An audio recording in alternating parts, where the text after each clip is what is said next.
ng ating Panginoon. Ako po si Brother Ariel, nagbabahagi ng libreng salita ng ating Panginoon. Hindi po ako manghihingi, hindi po ako intensyon manghingi ng abuloy. At hindi ko rin po kayo inaabala para dalhin sa simbahan o relihiyon namin. Gusto ko lang po samantalahin bago ako pumasok sa trabaho, makapagbahagi ng libreng mabuting balita ng Panginoon. Sabi nga ni Pablo, ginto't pilak wala ako. Ngunit ang mabuting balita ng Panginoon doon sa pilay, lumakad siya. Naghimala ang Diyos. Kaya mga minamahal, naniniwala po ako na mahalaga marinig natin ang mabuting balita ng Panginoon sa panahon ngayon. Na puro masamang balita na lang, puro mga nakakatakot na balita, kahirapan at mga pagdurusa. Pero naparito ang Panginoon upang ibahagi ang kanyang mabuting balita. At yun po ibabahagi ko sa umagang ito, mga minamahal. Sabi po ng salita ng Panginoon sa Mateo 4:17, Mangagsisi na tayo, sapagkat ang kaharian ng langit ay abot kamay na. Glory to God sa kanyang mga salita. At naglibot ang ating Panginoon. Pinangaral niya ang mabuting balita ng kaharian ng Diyos sa buong Galilea. At siya'y nagpagaling ng lahat ng sakit karamdaman sa mga tao. Glory to God, mga minamahal. Ang salita ng Panginoon sa umagang ito ay malaman mo ang kanyang kaharian. Ang langit ay abot kamay na. Magsisi dahil ang kaharian ng Diyos ay abot kamay na. Bakit kailangan natin hanapin ang kaharian ng Diyos? Sabagat mga minamahal, ang hinahanap ng tao sa mundong ito, kakainin, iinumin, daramtin, sosuotin. Yan ang hinahanap ng mga tao sa mundo ngayon. Mga wala pang pananalig sa Diyos. Alam ng Ama na kailangan natin yan. At sinabi niya nga sa kanyang salita, huwag kayong mabalisa. Huwag kayong mabalisa sa inyong kakainin, iinumin, daramtin. Dahil alam na ng Diyos Ama na kailangan. Bagkus, unahin natin ang kaharian ng Diyos. Hanapin natin ang kaharian ng Diyos. Bakit po yun ang sinabi ng Diyos at ang kanyang katwiran? Idaragdag niya lahat ng iyong kailangan. Ang kailangan ng tao magsisi, mga minamahal. Kapagkat ang tao ay bumagsak ng kalagayan. Ano pong binagsakan ng tao? Nagkasala ang tao, mga minamahal. Roma 3:23, ang lahat ay nagkasala at nawala sa kaluwalhatian ng Diyos. Noon, ang unang tao may konekta sa langit. Walang kamatayan, walang kahirapan, walang karamdaman. Ang si Adan at Eva ay connected sa langit. Sa hardin ng Eden, lahat ay kumpleto. Pero nung sumuway ang tao sa kasalanan na nagawa nila, namatay po ang tao. Mga minamahal, at naghirap ang tao. Nawala ang tao sa kaharian at kaluwalhatian ng Diyos. Kaya alam nyo bakit may karamdaman? Alam natin bakit may kahirapan? Alam natin bakit may kamatayan? Dahil po yan sa pagkawalay ng tao sa Diyos. Kaya ang Panginoon ay nangaral, magsisi. Ang ibig sabihin na magsisi, magbago ng isip. Abot kamay na ang kaharian. Father, paano makapasok sa kaharian ng Diyos? Paano ako makabalik sa kaharian ng Diyos? Si Jesus na nga nagsabi, ako ang daan, ako ang katotohanan, ako ang buhay.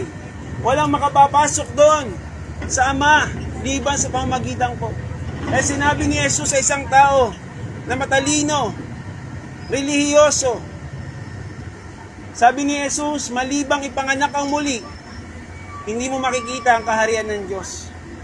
Malibang ipanganak ka sa tubig at espiritu, hindi ka makakapasok sa kaharian ng Diyos. Sabi ng matalinong tao, matanda na ako. Paano ako papasok sa sinapupunan ng nanay ko? Matanda na ako. Para ipanganak muli. Sabi ng Panginoon, ang ipapanganak sa laman ay sa laman. Kung ipapanganak sa espiritu, espiritu. Sabi niya sa taong yon, huwag kang magtaka. Lahat ay kailangang ipanganak muli. Sa English po, lahat ay kailangang maborn again. Paano maborn again? Ituloy natin, John 3:16, sabi ng salita ng Diyos, ganun na lamang ang pag-ibig ng Diyos sa sanlibutan. May binigay niya ang kanyang bugtong na anak na si Jesus. Upang ang sino mang sumampalataya tumanggap, hindi mapahamak, magkaroon ng buhay na walang hanggan. Born again is to receive the gift of God, to receive the gift of life, eternal life. And how we can receive the eternal life? The Father loved us, He gave His only Son, Jesus Christ. Kasi wala nang anak ng Diyos sa lupa. Puro anak ng tao. Makasalanan. Kaya kailangan isugo ng Ama ang kanyang anak upang ang anak na to ay magbayad ng ating kasalanan at muling mabuhay muli upang tayo bigyan ng ikalawang buhay. Buhayin muli ang ating buhay na namatay sa kasalanan. Mga minamahal, ang pagpasok sa kaharian ng Diyos, hindi po kamatayang pisikal, kundi eternal life. Ikapanganak ka na maging anak muli ng Diyos. John 1:12, sino mang tumanggap sa Kanya, sino po yun? Si Jesus. At sumampalataya sa Kanya, sa Kanyang mabuting balita tungkol sa Kanyang kaharian, ay bibigyan niya ng kapangyarihang maging anak ng Diyos.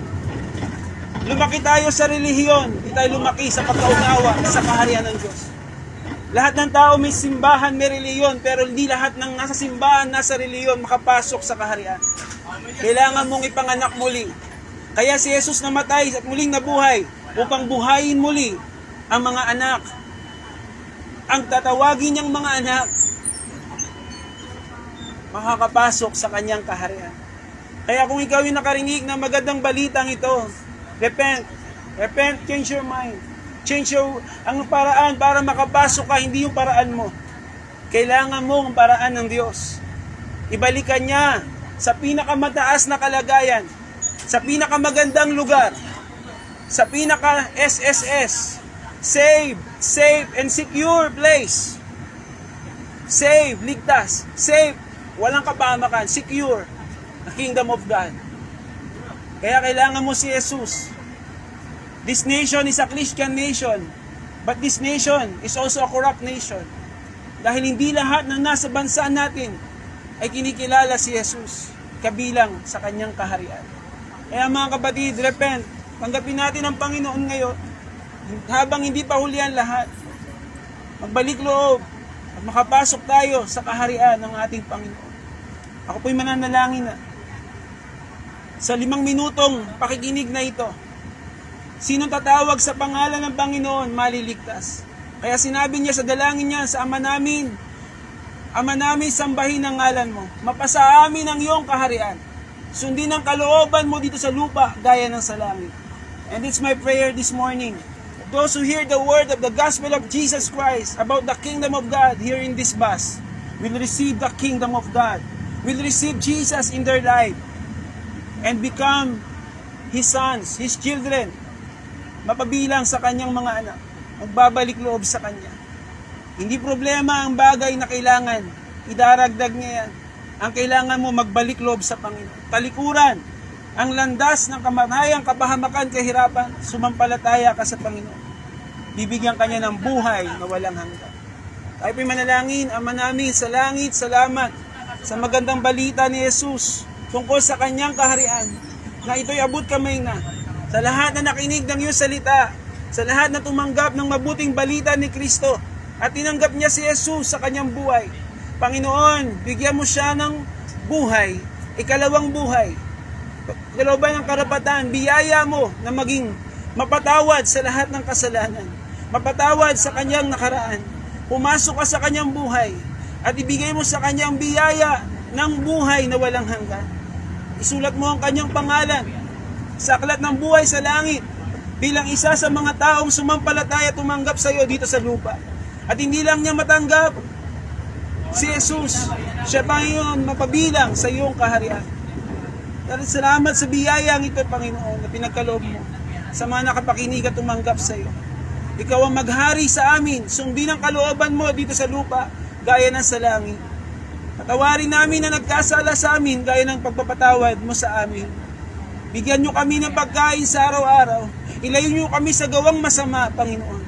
Sapagkat sa iyo ang kaharian, sa iyo ang kapangyarihan, sa iyo ang kaluwalhatian, magpakailanman. Amen. Amen. Salamat po sa magandang balita ng ating Panginoon. Kung ikaw ay may kahilingan, panalangin, umawag ka sa Panginoon, siya'y maghihimala. Sumampalataya ka sa Panginoon, ikaw ay gagaling. Sumampalataya ka sa Panginoon, ikaw ay mababago. Sumampalataya ka sa Panginoon, idadagdag niya ang lahat ng kailangan mo dito sa lupa. Babalik niya ang mga nawala, babaguhin niya ang iyong buhay. Salamat sa magandang balita ng Panginoon.